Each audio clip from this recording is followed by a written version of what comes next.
Hi everyone, welcome to this episode of The Hype, where minds collide, ideas amplify. I'm your host, Alice John, with my co-host and colleague, Gift Mona. Hello there, I am Gift Moon, and our show provides open discussion platforms that focus on cultural, technological, and social media issues related to Gen Z, right? In a thought provoking manner. Now, I invite you to join in the discussion on the official CGTN app as well as our website, and we also are available on Weibo, Facebook, X, Yan Shipping, and various other platforms as well. In today's episode, we'll be covering the G20 summit that is ongoing right now, and it is the first time that the G20 is held in Johannesburg in South Africa and on the African continent, right? Absolutely, absolutely, Alice. It's the first time that the G20 is being hosted on the African continent, and today we've decided to invite some guests both online as well as on site in studio today, and I will call on them to please introduce themselves and include one word that is related to the G20. You can elaborate a little bit on that word and how it's related to the G20, and let us start with you, Kodani. Hello. Thank you so much for such a warm welcome. My name is Kodani Hlachwayo. I am a project group leader responsible for equipment localization and also supplier development in China. And I'm also a growth strategist helping youth and students with career development as well as transformation of their career into something that is profitable for their growth as well as the companies that they work for if they are working. So the key word that resonates with me when I hear the word G20, it is transform. We have had a lot of policies or a lot of strategies that have been implemented. However, with G20, this one is coming at a bigger scale. And with the policy that has been put in place, which South Africa is focusing on solidarity, equality, as well as sustainability, we need to transform those policies into action. So the action has to be tracked into different milestones, show transparency, which could then lead into measurable results. So if we follow those steps, showing the milestones and also the measurable milestones, it would definitely lead into impactful results. I'm very glad that you can join us today, Kodani. How about you, Erin? Please, can you introduce yourself and give us your word? Yeah, absolutely. I'm Aaron Berkovich. I'm a professional storyteller in Beijing for many years. I am also the founder of a creative production agency in Beijing, helping organizations, governments, and individuals communicate across borders. And my word is alignment. So the G20 is not only an incredible platform for political leaders to come together and tackle and align conversation, understanding, and communication around global issues, but also it's an opportunity to align for business and stakeholders to tackle these big issues as well. Thank you, Kodani and Aaron, for joining us. We also have two guests joining us online, Abdul and Ongi. So let's start with you, Ongi. I know that you are in Johannesburg right now covering the G20 summit. So are there any latest news that you want to share with us? Good afternoon. Thank you so much for having me. I'm Ongezwa Zibi, and I'm a digital editor at CGTN Africa. I'm currently at the G20 summit in Johannesburg, and the world leaders are currently having a meeting at the moment to discuss, global growth and the economy. My keyword actually for this meeting is impact. I am hoping that the impact of the G20 summit is felt beyond just South Africa, that it has an impact on the lives of all Africans, and that it can actually create sustainable change that can lead to progress that so many people need. Thank you so much for bringing us the first-hand experience, Ongi, from the G20 summit in Johannesburg. Abdul, how about you? Hi, my name is Abdul. I'm a co-founder of Smart Soil AI. Our mission is to empower farmer. Every farmer can be a soil scientist with the integration of soil sensors, artificial intelligence, and satellite data. For this event meeting, my keyword is empower. Empower, with the G20 commitment for the sustainable agriculture, shaping the future of farming. with the innovation and the globalization collaboration that ensure the food security for the generation to come. That is very well said. I'm so glad that Abdul and Ongi, you can join us today. Now, if you're joining us and you're wondering what is the G20, well, it does refer to the group of 20, also known as the G20, which is an international forum that focuses on developing and also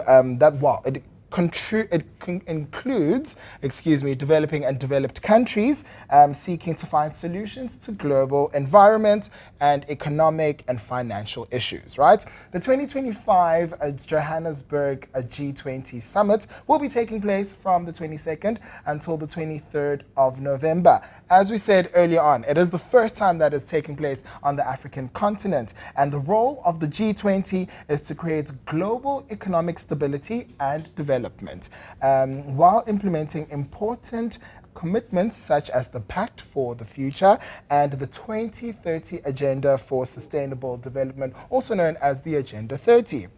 Now, South Africa is going to be focusing, I think, Kodani, you touched on the theme for this year, on solidarity, equality, and sustainability, as well as aiming for peace and prosperity for people and the planet, while tackling climate change issues, working to preserve oceans and forests. And South Africa has also put in place measures within the public and the private sector to tackle these issues, right? So one organization that actually focuses on that is an agricultural organization, which is the National African Federation Farmers Union, also known as NAFU, which is an agricultural division of the National African Federated Chamber of Commerce, NAFCOC, in the Mpumalanga region. Now, this is a region that is considered as one of South Africa's most fertile region, right? It has partnered with Mpumalanga Green Cluster Agency as well as FEADT SA in driving cleaner, green and sustainable energy, which focuses on renewable energy sources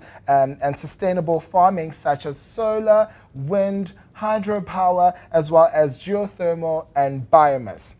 Another organization that also is quite impactful in South Africa is the National Agricultural Research Systems, which is also known as NARS, which focuses on developing African scientists and shifting priorities from exports and more priorities onto food crops, with a call to action to seek to unite sub-regional, regional and global stakeholders in transformative agri-food research and innovation, and to address serious challenges in agri-food systems and contribute to achieving that 2030 Sustainable Development Goals that I spoke about earlier on. Now, we do know that the Global South is the backbone of the global agricultural industries, and green transition here requires joint efforts from both the public and the private sectors. And Ongi, I know that your work also covers China-South Africa agricultural partnerships, right? How do public-private collaboration drive green agricultural initiatives in your view? So public and private collaboration has become one of the strongest drivers of green agricultural innovation in South Africa, particularly where smallholder farmers are involved. So you'll usually find partnerships between tech companies and agribusiness and government as well. And it extends across to tools that many small farmer holders are able to access and use. An example of this is we've seen a digital platform such as Hello Tractor, which connects farmers to a tractor that they can rent, and then they pay as they use it, which helps to reduce costs and improve land preparation and cut down on fuel use as well. And another example is the Ngwazi app, which supports farmers with weather insights and crop management tips. And it directly links them to input suppliers and buyers as well. And these kinds of apps make it easier for farmers to be able to sustain, the businesses that they have. I like the fact that you touched on small farmer holders. What would you say is the role that cooperatives play in supporting those small farmer holders? So cooperatives play a major role in making sure that small farmer holders are able to access, resources and to strengthen their bargaining power as well, to ensure that the benefits of public-private investments reach the smallest producers, because that's very important for communities as well.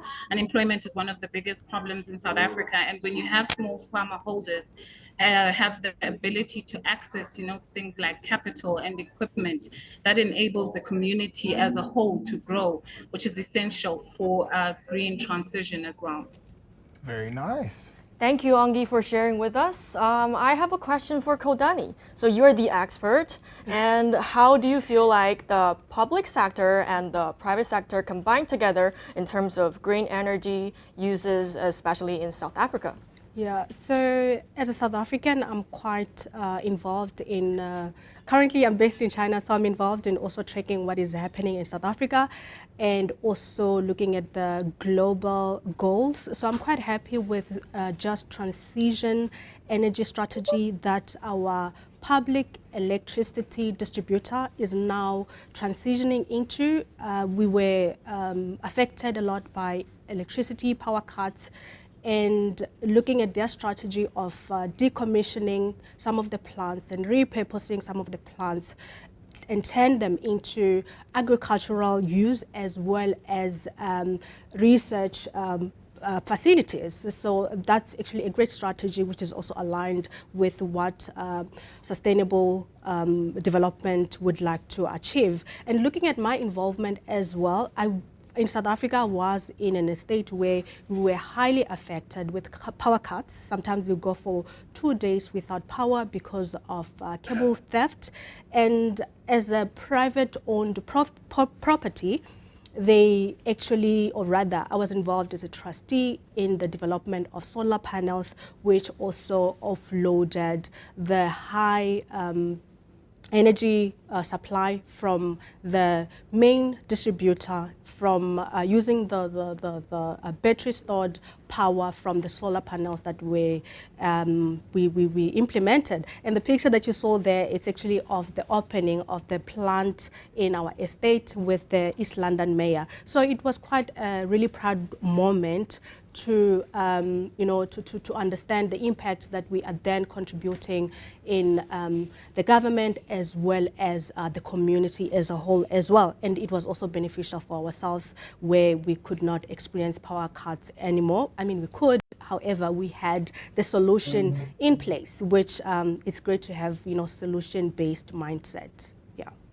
Thank you, Kodani, for sharing with us. So when you talk about the solar panels, I actually came up with my previous experience when I went to a business trip in Shandong 5 months ago. So I went to the Jinan East service area, and what I noticed was that there are a lot of solar panels alongside the highways, and also there were also placed on the top of the parking lots, which when I was very surprised by the results that those solar panels can not only serve the whole service area's electricity for 1,000 people who are visiting that day by day, but also it can serve the electricity of the nearby villages and communities. So for Aaron, I have a question for you. You're a professional storyteller, and you have been to so many regions of China. So have you noticed how green tech especially how promoted the lives of the farmers, and like how to promote them for them to trade, to grow, and to farm? Absolutely. So over the last more than 15 years that I've been living in Beijing and traveling around China, one project that always really sticks with me was a project we did with coffee farmers in rural Yunnan. And looking at the kind of revolution of the digital economy in China that happened since as early as 2016. You not only are giving these people access to internet, education and information, best practices, standards for understanding organic, fair trade, as well as direct access to consumers. So you're seeing individual farmers in some cases being able to create their own kind of micro brands and sell, instead of their entire farm supply of coffee for a year at commodity prices to a large multinational, you're seeing them be able to create their own small brands and sell it online. So through some of these initiatives that we've seen, some farmers were able to triple their income in 1 year, simply because they have access to technology, access to the internet, access to markets. And when you also look at the sustainability aspect of it, it's not just the best practices to elevate the quality of their products, but it's collecting and sharing those best practices. So it's really kind of democratized the way that people have access to these types of opportunities. That's very impressive. That's very impressive, right? Absolutely. Sticking to the topic of farming now, I know that Abdul, you've developed an intuitive app which integrates AI as well as satellite data in terms of giving real-time soil analysis. I want to know from you, could you share how public policies from your government support tech adoption, as well as private sector, such as the innovations that you've come up with, collaborated to implement this in Bangladesh as well as Pakistani farms? Like in many developing countries like Pakistan, Bangladesh, farmers often struggle with limited access to the accurate soil data and timely crop insight due to financial resources. To fill this critical gap, our technology integrate soil sensors, artificial intelligence, and satellite imagery to provide real-time soil health, crop monitoring system, and disease diagnosis system. The biggest barrier is that smallholder farmers often cannot adopt these tools without supportive government policies, such as digital agriculture program, training system, and the most important one, incentivize the technology adoption. Without this alignment, even the best innovation fail to reach the ground. Uh, when the government promote agri-tech adoption, the private sector deliver user-friendly and locally adaptable solution that make immediately effect. These kind of a collaboration make advanced technology reachable for the farmer in the region like Pakistan, Bangladesh, that will improve decision making and increasing the productivity of the farmer. Thank you, Abdul. I have to say that is a huge progress. So green agriculture cannot thrive without being stable.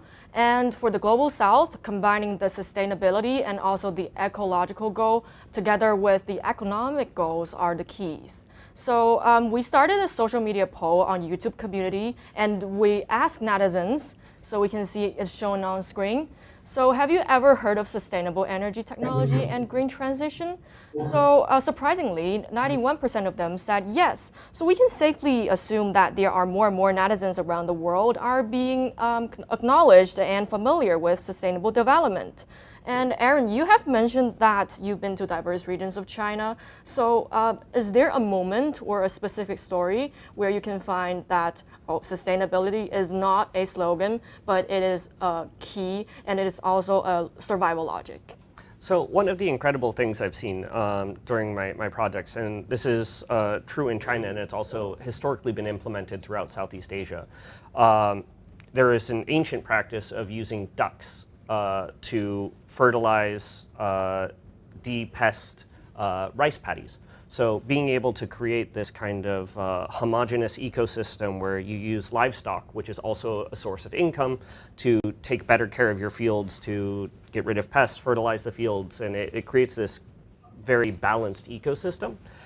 Using that in conjunction with new technologies, so whether it's a selectively bred rice that's resilient to higher heat or different environmental connections to produce higher yields, you're seeing this really wonderful kind of mix of ancient traditional farming practices and technologies with modern application tracking data to really enhance the overall production and performance of these different farms in rural areas.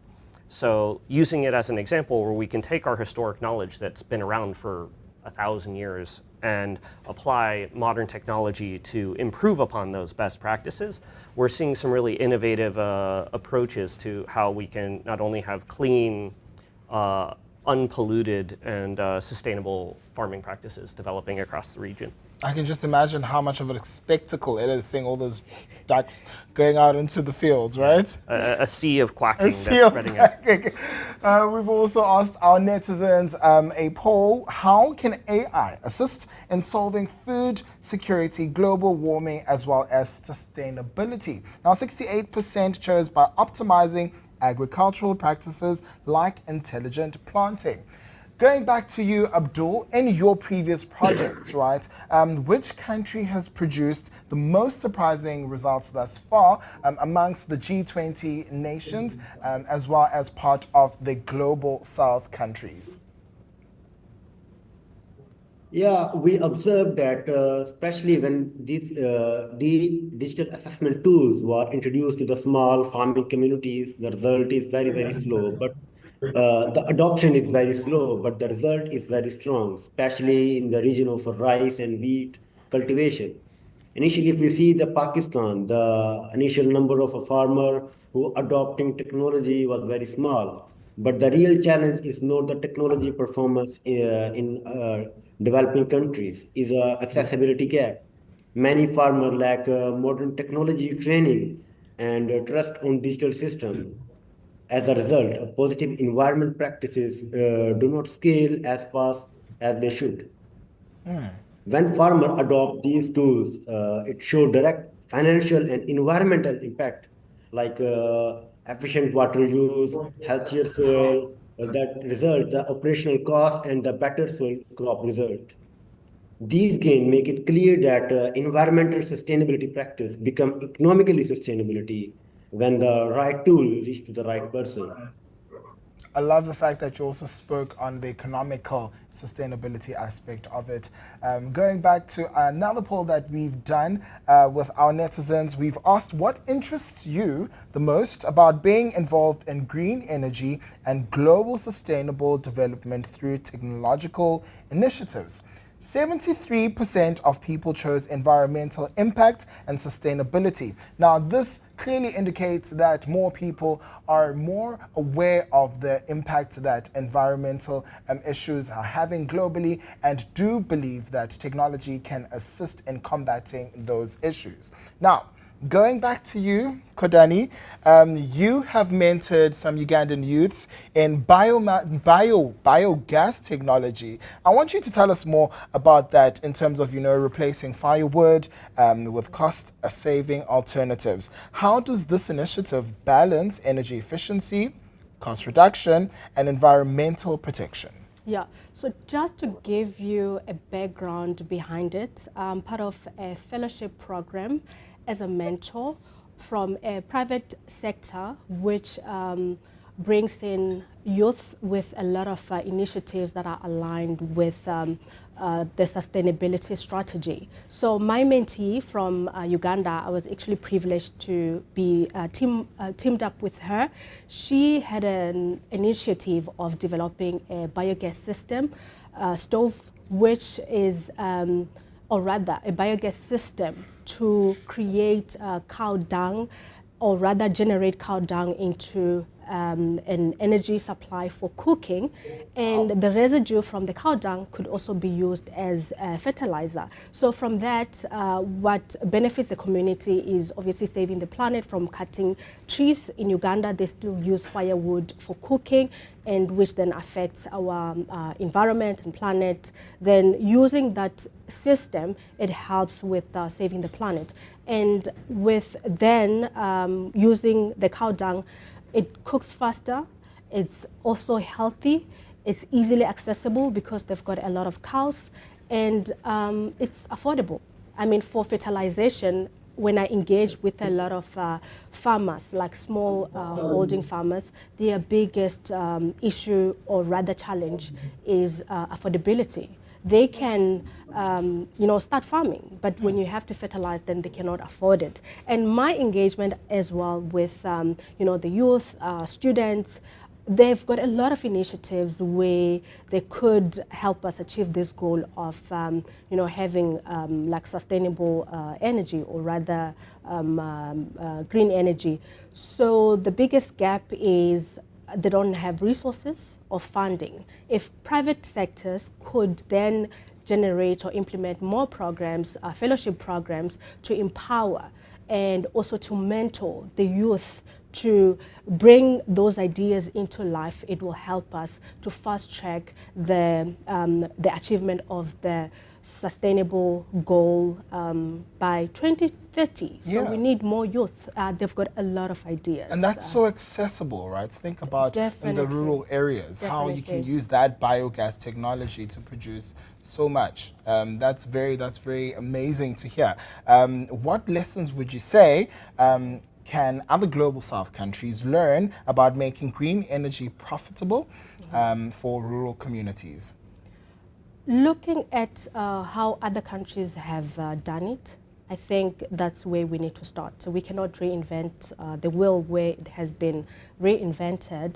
And in terms of the profitabilities, in rural areas, we've got a lot of farms. I mean, my dad owns like a small holding, but in terms of him having the knowledge that he could turn the crops that he plants into something that is profitable, the knowledge is not there. So we still need to collaborate with the people that are mostly affected about what sustainability or rather green energy is about, and also educate them on how they can turn their plants or their farming into something profitable. Yeah, I think that could be helpful. That could be helpful. Yeah. You know, Kodani, your story of mentoring the youth, the young people, the students in different African countries is actually resonate well with our next social media poll question, in which we asked, how can we encourage more young people to engage in G20 related topics? And 46% of them agreed by including more young voices in discussions. So let's turn to you, Ongi. So we're talking about sustainability and agriculture. Can you elaborate on this field? When we talk about if any sustainable jobs or agricultural jobs are being created, especially given the fact of the China-South Africa agreement?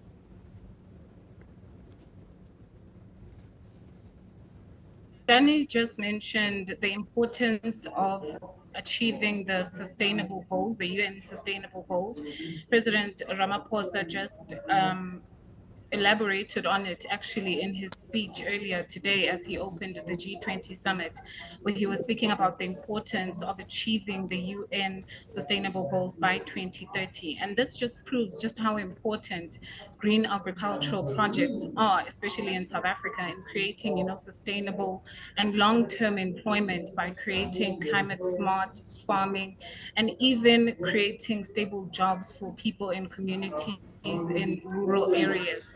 An example of this is last year I was in communication with somebody who is in Limpopo, a farmer, and he is in charge of the Madimbo Max, and it has grown over the years since 2005 with over 600 hectares today. And they don't just specialize anymore in macadamias, they also specialize in bananas and providing honey and avocados. And it's a group and a collective of like about, I think, 30 farmers who are producing between 5 and 50 tons of resources, and this creates a lot of employment for people, especially in South Africa. And recently the South African agricultural minister John Steenhuisen also signed a very important agreement with China to provide 5-stone fruit, and this multi-million dollar actually agreement is going to create approximately 350 direct jobs.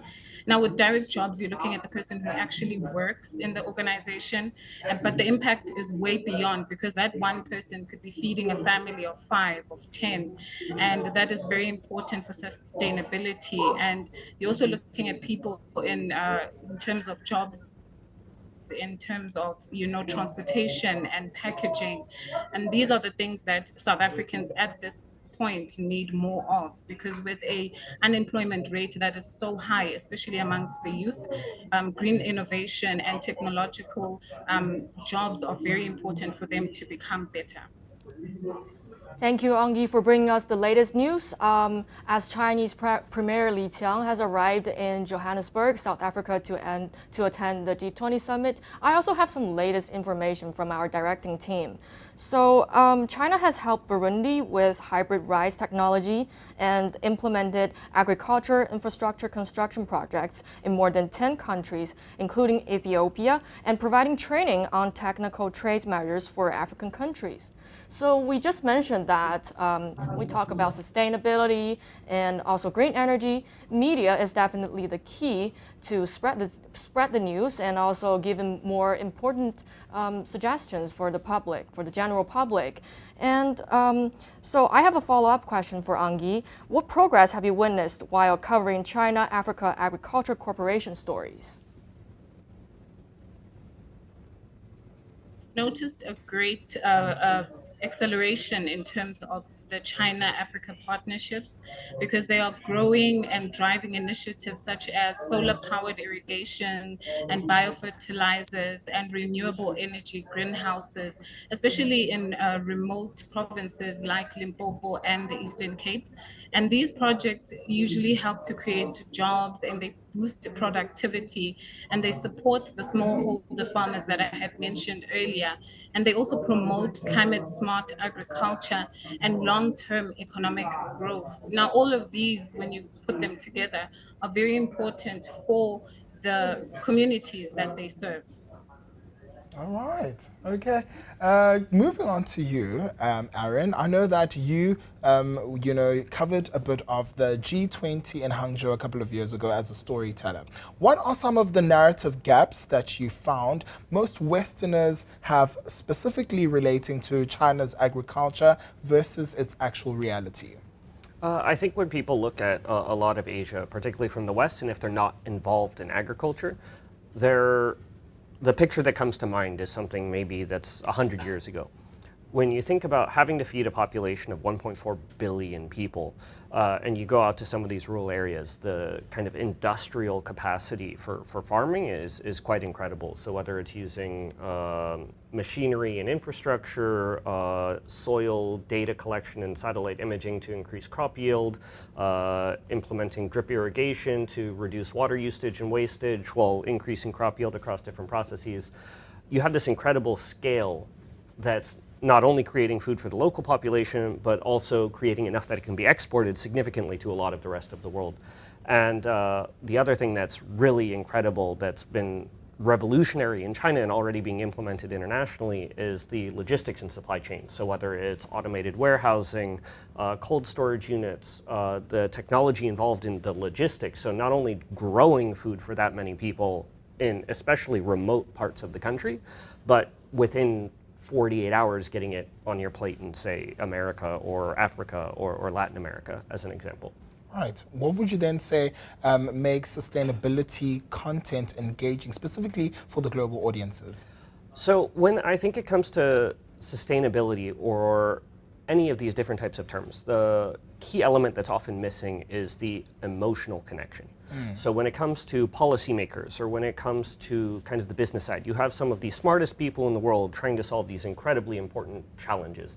But many of the cases, they get caught up in the industry in a way where it's, when introducing it to a broader audience, it's too technical, too specific, it's not relatable to them as an individual.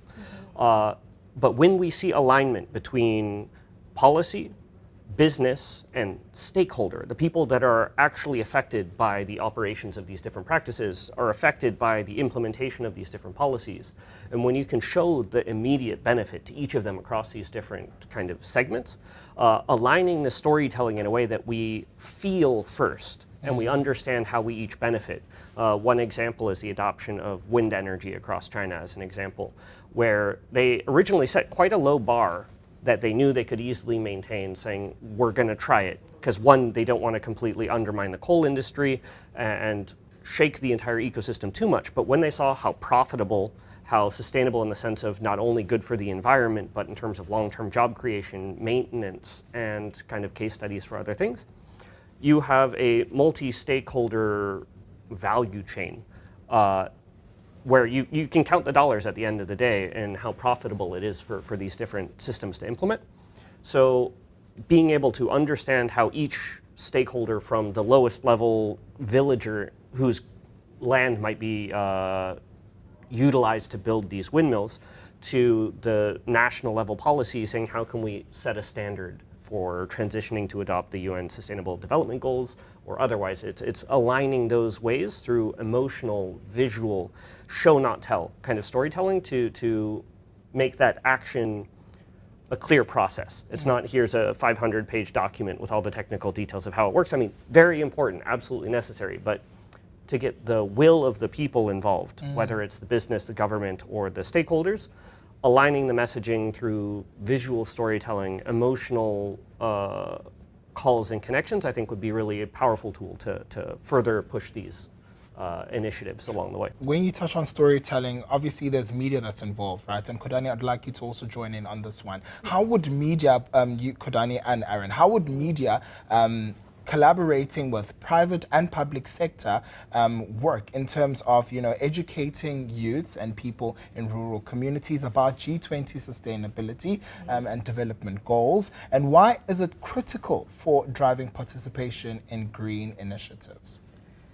Looking at the timeline for UN is very short, 2030, that's like around the corner. Yes. And looking at the influence that the media has and the way the youth is easily influenced and easily get inspired by the media, it is then important that we break down the policies into more practical and understandable storytelling way that could then make the youth understand that this is accessible and it's something that they can also do. So the more we have people from the media, like for example, your influencers, they are great storytellers. I mean, in terms of investment in influencers, it's not a big investment because they will bring in the subject, they will bring in the storytelling and make it become more understandable by the people. And I love what also Ongi mentioned, you know, as an example for Limpopo.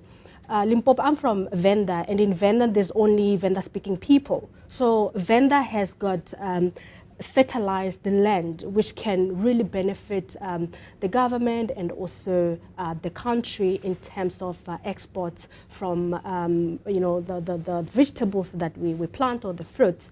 However, in terms of the strategy that we're talking about, how is the policy translated into the languages that are then understandable to somebody who's never been exposed to English, never been exposed to other languages? I mean, in South Africa, we've got 11 official languages. So one of the things 12 that... now. 12, you know, including the San yes, language. yes. So one of the benefits that would then bring into translating that document, then it would be easy to understand to the people that would benefit more. I mean, looking at also the target for 300 mission for 300 people in Africa that are affected with, you know, without clean energy as well as food security. So these are the people that should also get the message and also understand how they can also benefit from it. As you explained, you know, the why is very important. The media can translate that. Everyone has an access to social media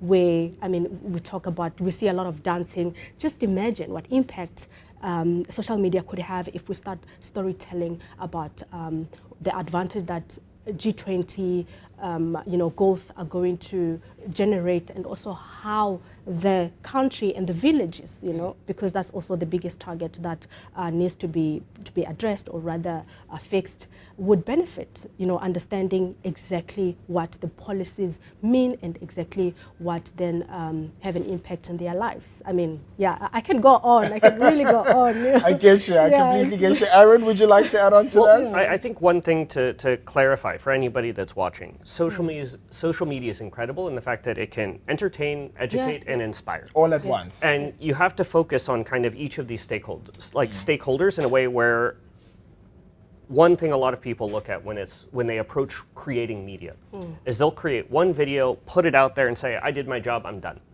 But it needs to be an ongoing conversation. Right. So not only is it about continuously educating people on what it is, how it is, and why it's going, but you're also creating a platform. So not only with KOLs, but we do this a lot with our international clients where we can do video case studies, where we do a deep dive into what they did, why it worked, and how it can be replicated in other areas. And when you could show somebody in 3 minutes or less, I mean, we did major social media campaigns and looking at 5 million followers, the average attention span for a globally award-winning campaign was 3 seconds. 3 seconds. Wow. Yeah. So how to take something that's so important and so serious, but is often told in a way that's too academic, how to make it exciting and interesting for a bigger audience to invest 3 minutes to go deeper into why and how they can not only understand what's going on and why it's important, but how they can actually profit or how they can benefit from it in a meaningful way. Yeah. So I think there's definitely opportunity to use media, to use filmmaking, to use socials, to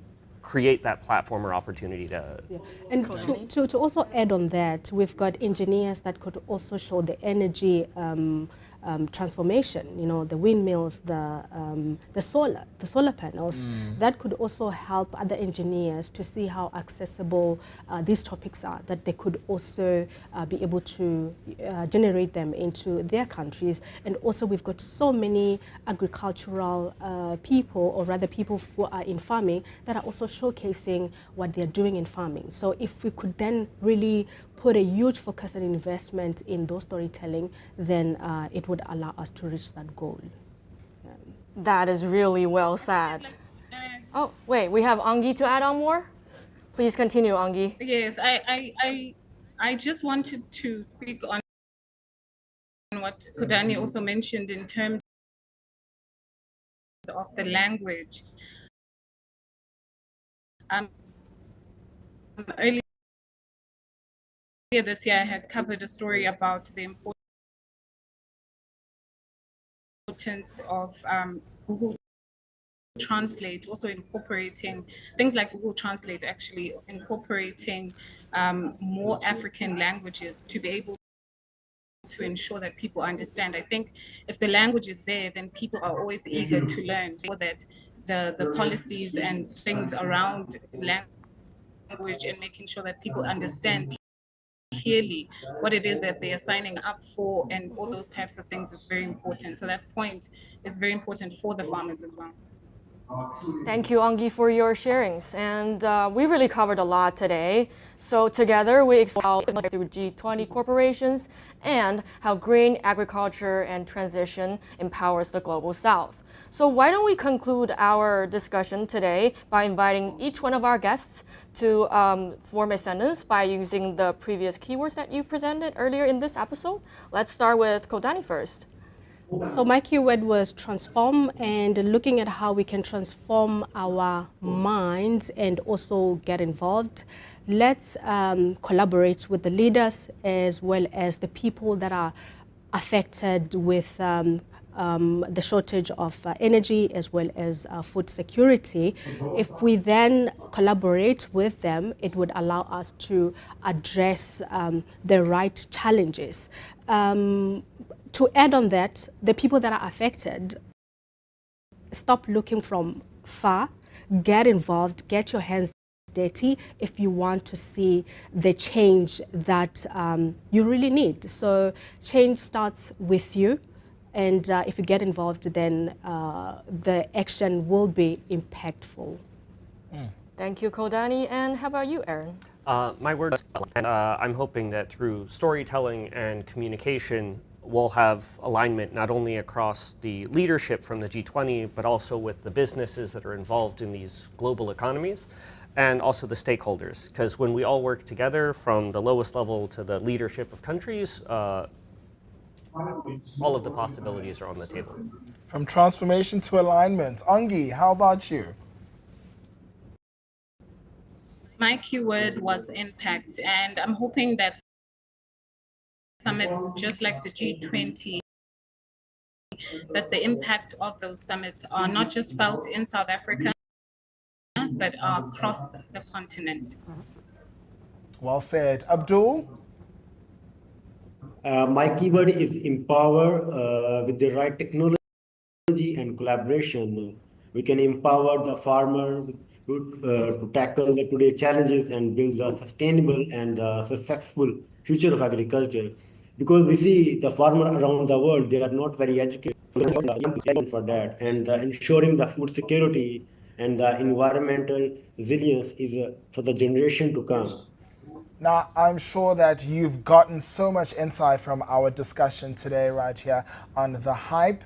And I'm also very glad that, this G20 is happening in my home country in South Africa. Now, thank you very much for joining us in this episode where minds collide, ideas amplify. Do remember, we want you to engage in this conversation. Leave your comments on the official CGTN app, or as well as the website, on Weibo, on Facebook, on X, on Yan Xinping. We're everywhere. So we'd like to hear from you. Thank you again for our guests and viewers to join us on this special episode of The Hype, where minds collide, ideas amplify. I'm your host, Alice Chung. Till next time, stay awesome. Bye. Goodbye.